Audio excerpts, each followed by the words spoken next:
Hello, hello, hello mga kasari. Magandang araw.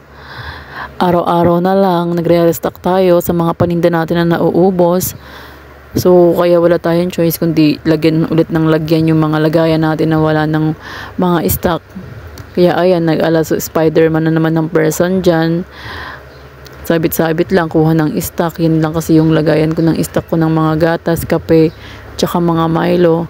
Ay wala talaga akong choice kundi magsungkit-sungkit dyan, maglagay-lagay ng mga stock ko. Kasi hindi ko talaga natatapos ang gawain ko sa araw-araw. Kapag may naubos, naglalagay na naman ako. Kaya ayan, tas may sabay pa na bibili. Kaya hindi talaga ako matapos-tapos sa gawain ko sa araw-araw. Kaya mga kasari, yan lang ang araw ko. Umiikot lang talaga sa loob ng tindahan. Wala na nga ako nagagawa sa loob ng bahay. Yung anak ko na lang talaga yun, aasahan ko sa pagliligpit dun sa loob ng bahay namin. Minsan na lang ako makapagligpit kapag day off si mister, pero pagka day off niya hindi rin ako makapagligpit kasi yun din yung time ko na namamalengke ako. Kaya wala na din talaga akong time na magligpit ng mga kalat-kalat sa bahay namin.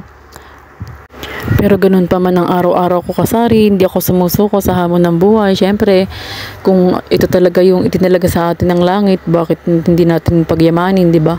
Kaya kahit anong pagod o hirap yung dinadanas natin sa araw-araw, basta laban lang, walang sukuan. Nandito na tayo sa level na to, kaya kailangan umakit pa rin tayo sa susunod na level.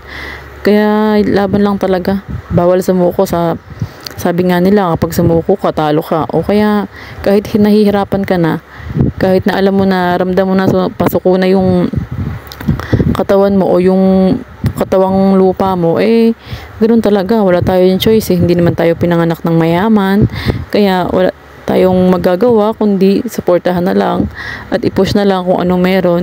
Kaloob yan ng langit, kaya pagyamanin talaga natin at pahalagahan natin. Hindi naman pwede na pabayaan lang natin yan. So sayang naman yung effort natin mula nung nag-umpisa tayo. Kaya ano pa man ang mangyari, laban natin yan. Nauudot ang chismis at ang chika kasi sa mga bumibili. At yan nga yung arinola, mahiwagang arinolang lagayan ng pera. Ganyan din ba yung malagayan ng pera niya mga kasari kang tunay?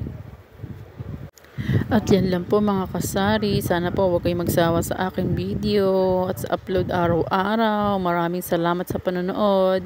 God bless everyone. Thank you so much.